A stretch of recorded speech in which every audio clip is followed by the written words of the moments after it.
शिव की जटा से निकली गंगा की धारा, पावन जो कर दे जीवन सारा। हाँ सारा पावन जो कर दे जीवन सारा।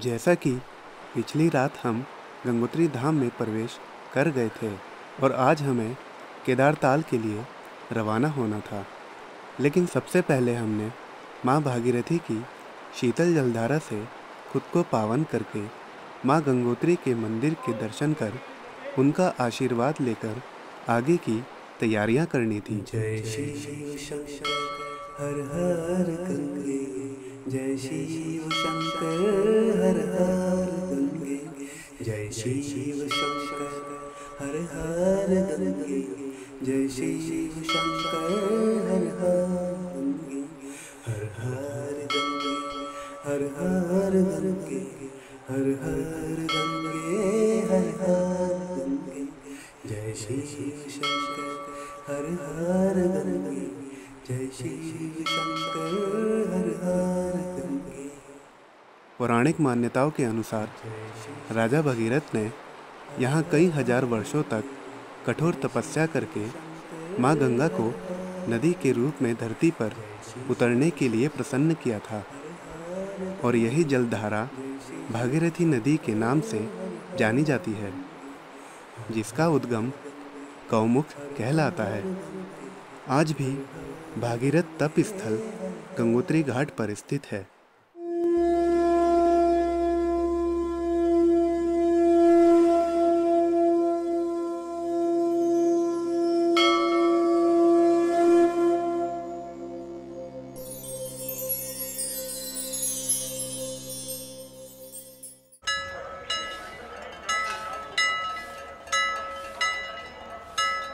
गंगोत्री धाम की सुबह बड़ी ही सुहावनी लग रही थी।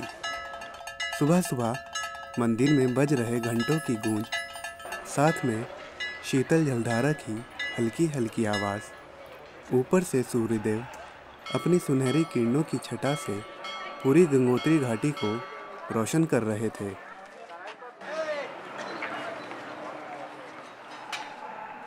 बिना समय गंवाए हमने भी माँ गंगोत्री के दर्शन कर आसपास के दिव्य नज़ारों को अपने कैमरे में कैद कर लिया।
दिव्य नज़ारों का आनंद लेकर हम वापस अपने स्थान पर लौट गए।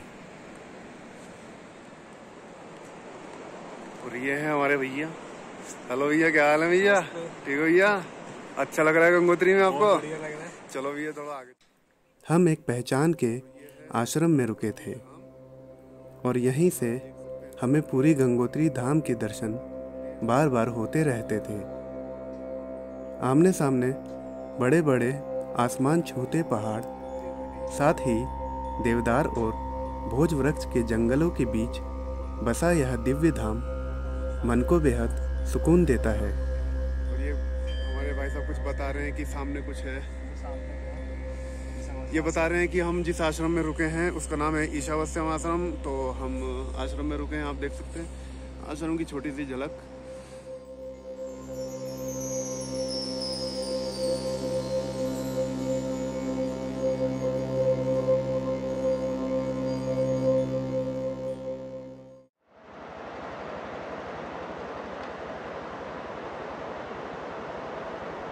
अब हमारी मुलाकात संतोष गाइड से होनी थी, जो हमें गंगोत्री बाजार में मिलने वाले थे। तो यह है गंगोत्री का मार्केट। और अभी तो बाजार जो है कोरोना काल में लॉकडाउन के बाद थोड़ा थोड़ा खुला है और यात्री भी काफ़ी कम है।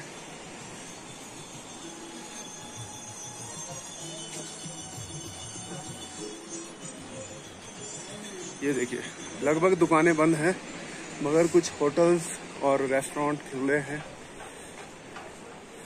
ये हमारे भाजी, हमारे गाइड, हमारे पोर्टर भाई, मगर ये पोर्टर और गाइड कम, ये हमारे जैसे ट्रैकर हैं। काफ़ी जगह इन्होंने ट्रैक किए हैं भाई जी ने। तो अब यहाँ नाश्ता किया जाएगा। भाई जी यही करना है ना? चलो फिर आओ भाई साहब।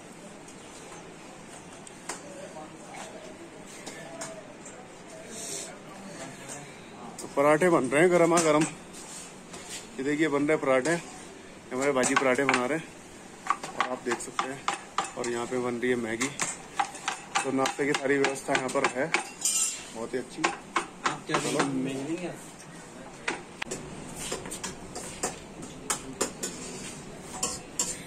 और गर्मा गर्म चाय भी तैयार हो रही है। आप आ चुके हो एक बहुत बढ़िया लोकेशन में, यहाँ से आपको नज़ारा दिखाएंगे। इस रेस्टोरेंट की बैक साइड में एक छोटी सी बालकोनी थी, जहां बैठकर इस खूबसूरत नज़ारों के बीच नाश्ता करते हुए गपशप करने का एक अलग ही आनंद होता है।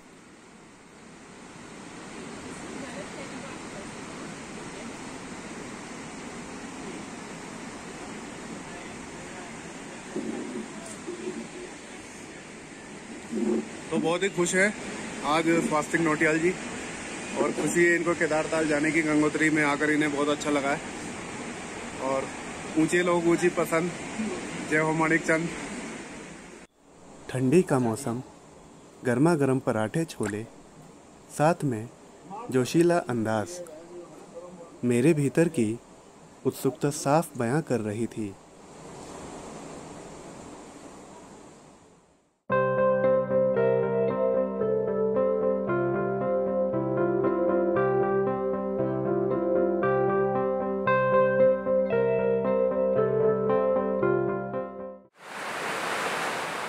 सूर्यकुंड के बारे में कहा जाता है कि राजा भगीरथ ने इसी स्थान पर सूर्यदेव को जल अर्पित किया था।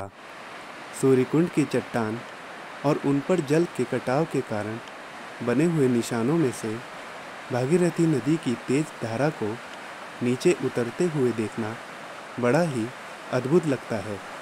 आज भी भागीरथी नदी सूर्यदेव को आदर देती हुई प्रतीत होती है।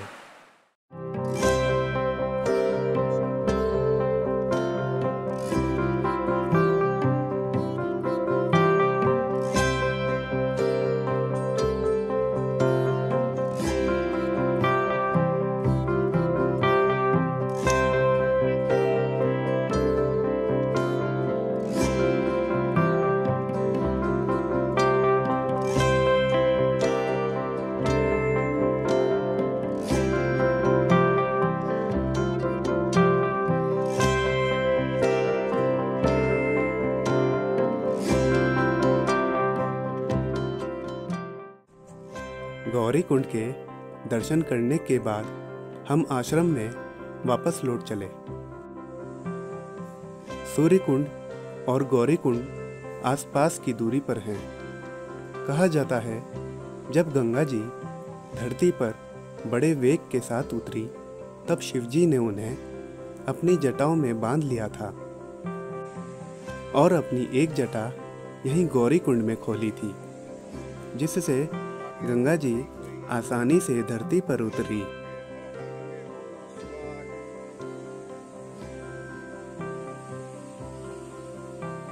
जिस वक्त हम दर्शन के लिए बाहर आए हुए थे, उस समय हमारे गाइड साहब फॉरेस्ट डिपार्टमेंट के ऑफिस गए हुए थे। वहीं से हमें ट्रैक पर जाने की परमिशन लेनी थी। बालू, सोनी, ये हमारा बालू और ये बालू अपने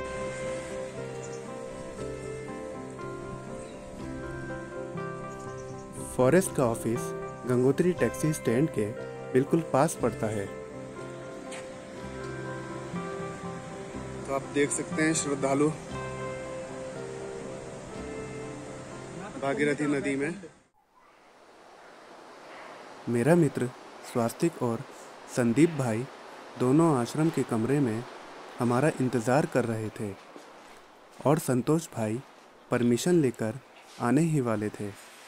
सारा सामान हमने पहले ही पैक कर लिया था, अब बस सीधा ट्रैक पर निकलना था।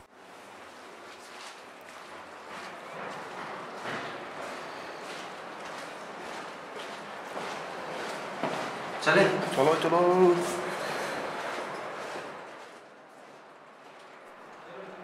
कमरे से निकलते ही हमने माँ गंगा से यात्रा की मंगल कामना करते हुए आज के ट्रैक की शुरुआत करी। प्रणाम महाराज जी।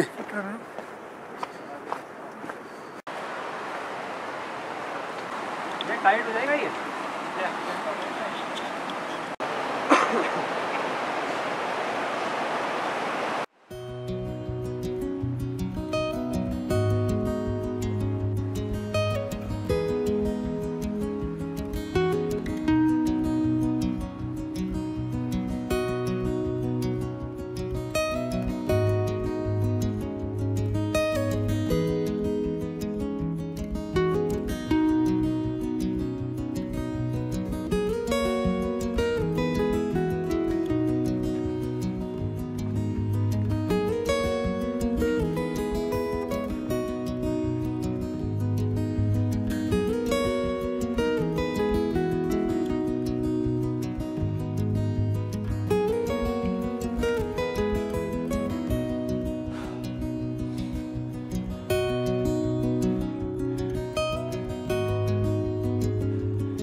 चिड़ी इसलिए चिड़ा सा नाम पड़ा उसमें। वहाँ पे चिड़ी ना बहुत पतली। गंगोत्री से करीब 1.5-2 किलोमीटर चढ़ाई चढ़ने के बाद हमें एक उचित स्थान मिला, जहां बैठकर हमने कुछ समय अपनी थकावट को दूर किया। कोरोना के क्या हाल है? भाई जी कोई कोरोना नहीं है, सब चल रहा है। एक खड़ी चढ़ाई पूरी ही हुई थी कि एक और अलग चैलेंज सामने आ गया। नीचे गहराई में बहती हुई केदार गंगा की कलकल करती हुई तेज धारा, ऊपर से छोटी सी पगडंडी पर भारी भरकम बैग को लाद कर चलना बेहद ही कठिन हो जाता है। एक तो चलने के लिए जगह कम, ऊपर से उभरे हुए पहाड़ों के हिस्सों से झुककर बड़ी ही सावधानी से निकलना पड़ता है।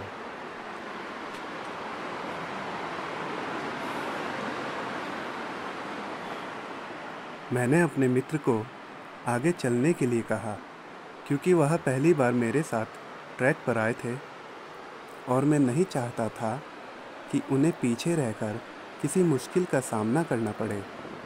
वैसे तो सबसे आगे हमारे गाइड और पोर्टर भाई चल रहे थे, जिन्हें पहले ही पहुंचकर हमारे रहने की सारी व्यवस्था करनी थी।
इस यात्रा के दौरान शुरुआत से ही यात्रियों को चीड़ और देवदार के वृक्ष देखने को मिलते हैं और यहाँ पर भोज वृक्ष भी काफ़ी मात्रा में पाए जाते हैं। इसी रास्ते पर मुझे सबसे पहला भोज वृक्ष देखने को मिला। मित्र लगातार आगे बढ़ते जा रहे थे। ऐसा लग रहा था जैसे इस ट्रैक पर सिर्फ हम लोग ही यात्रा कर रहे हों। लेकिन एक छोटी सी चढ़ाई पूरी करते ही हमारी मुलाकात एक और ग्रुप से हुई। हमें भी यह जानकर खुशी हुई कि इस यात्रा पर और भी लोग हमारे साथ हैं।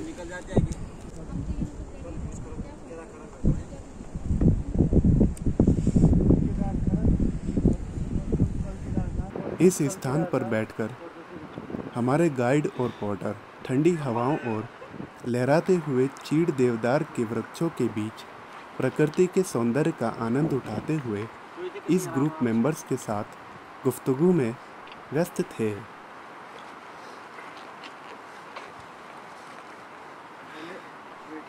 कुछ समय की वार्तालाप के बाद यह 3 लोगों का ग्रुप आगे के लिए रवाना हो गया। लोग भोज खड़क में रुके।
सामने के पहाड़ पर कुछ बड़ी सी चीज़ चलती हुई दिखाई दी।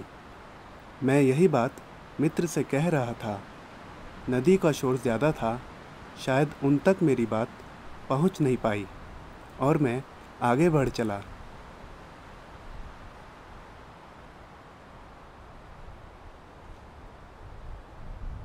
ऑटम के मौसम में चारों तरफ सूखी घास ही नज़र आ रही थी। यहाँ के पेड़ भी लगभग सूख चुके थे।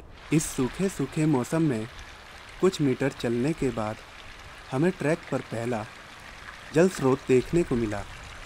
ठंड इतनी ज़्यादा थी कि बहता हुआ जल भी जमने लगा था।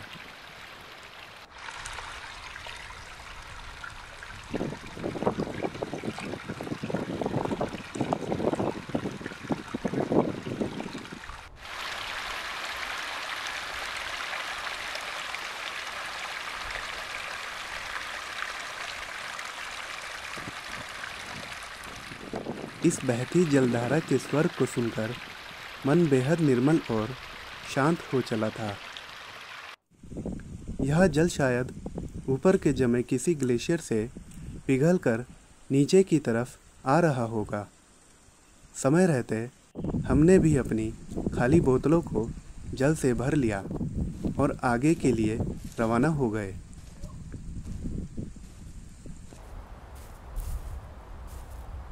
गंगोत्री से केदारताल की दूरी 18 किलोमीटर की है, जिसमें पहला पड़ाव भोज खरक, दूसरा पड़ाव केदार खरक और फिर केदारताल आता है।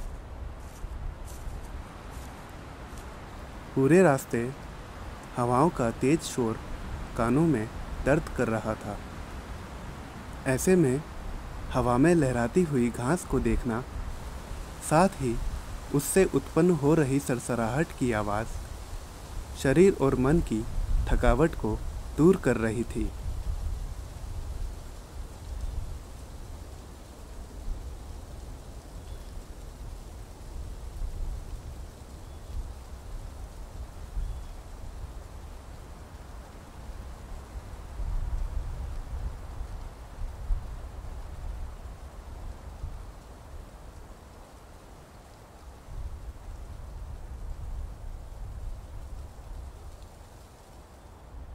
धूप और छांव का खेल लगातार बना हुआ था और अब हमें इस चट्टान को पार करना था। वास्तव में इस चट्टान को पार करना आसान नहीं था, लेकिन मित्र अपनी कोशिश में जुट गए।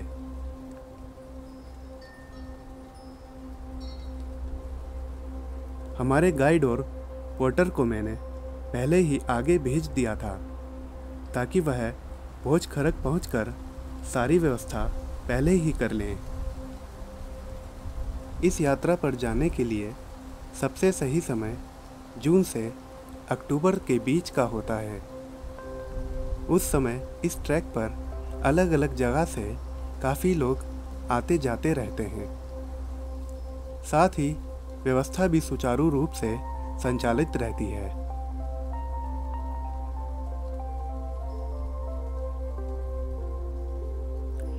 गंगोत्री से भोज खरक की दूरी 8 किलोमीटर की है और आज हमें भोज खरक में ही रुकना था, जो कि यात्रा में पहला कैंप साइट जोन कहलाता है। जैसे तैसे मित्र इस चट्टान को पार कर गए। अब मैं नीचे से ऊपर की तरफ आ रहा था।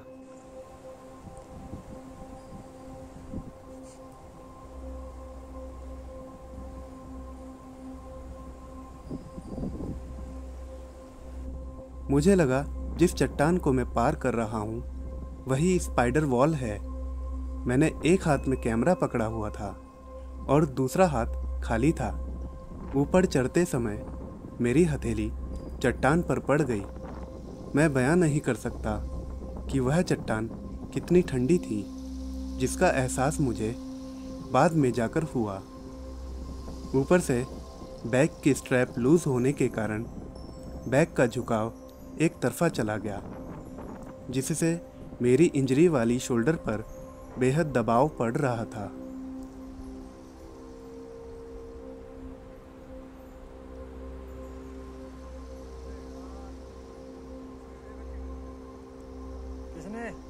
खैर, मैंने भी गिरते पड़ते इस चट्टान को पार कर लिया।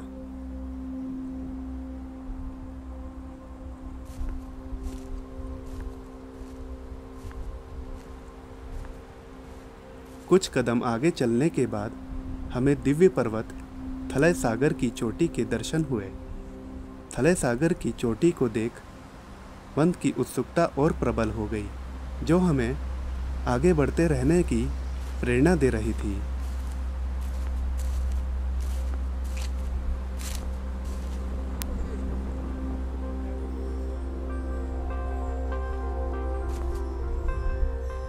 हवाएं बेहद तेज चल रही थी और मित्र स्वास्तिक लगातार आगे बढ़ते जा रहे थे। मुझे खुशी थी कि हमारे गाइड मित्र के आसपास की दूरी पर ही चल रहे थे। पीछे से मैं हाथ में मोबाइल को पकड़े वीडियो बनाते आ रहा था।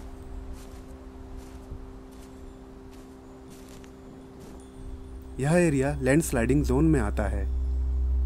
क्योंकि मित्र आगे चल रहे थे और मैं ऊपर से होने वाली गतिविधियों पर अपनी नज़र बनाए हुए था, ऐसी रिस्क वाली जगहों को बड़ी ही सावधानी से जितना जल्दी हो पार कर लेना चाहिए। लगभग 4 बजने को थे। सामने भोज वृक्ष के सूखे पेड़ों को देखकर अंदाज़ा लगाया जा सकता था कि अब हम भोज खरक के बेहद निकट हैं। यही वह जगह है जिसे हम स्पाइडर वॉल के नाम से जानते हैं। मित्र पहले ही तय कर चुके थे और उन्होंने स्पाइडर वॉल के नीचे वाले रास्ते से जाना ही सही समझा और मैं भी मित्र के पीछे पीछे चल पड़ा।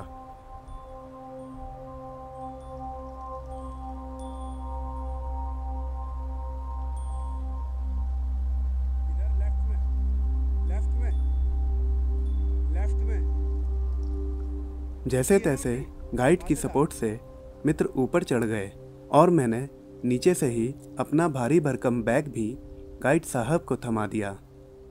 मैं यह तो नहीं जानता कि इस चट्टान का नाम स्पाइडर वॉल किसने रखा होगा, लेकिन खुद को स्पाइडरमैन बनने का पता नहीं मेरे दिमाग में कहाँ से आ गया।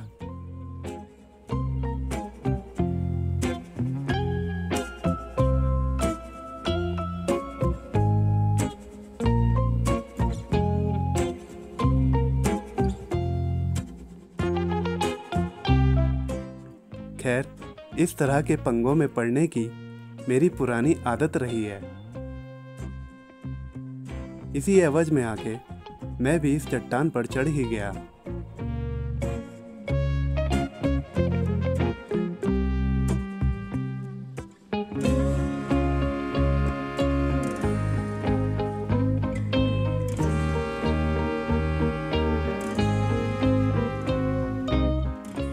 मैं जैसे तैसे चढ़ तो गया था और खुद को किसी मक्कड़ मैन से कम नहीं समझ रहा था। मैं यह भी सोच रहा था कि यहाँ अगर जरा भी गलती हुई तो सीधा नीचे घाटी में पड़ा मिलूँगा। इसे कहते हैं बेवजह के पंगों में पड़ना।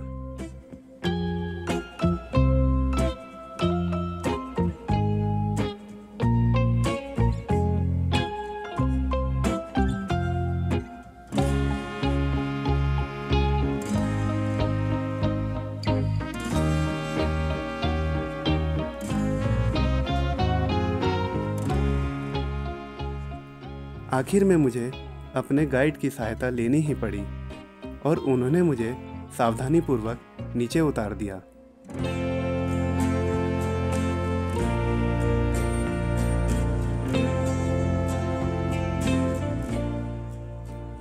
अब वक्त आ चला था कि हम भोज खरक में प्रवेश कर अपने कैंप साइट के दर्शन करें। 8 किलोमीटर का चुनौतीपूर्ण ट्रैक पूरा करके यहाँ पहुँचने की खुशी मैं बयान नहीं कर सकता। बस यही कहूँगा कि आनंद आ गया।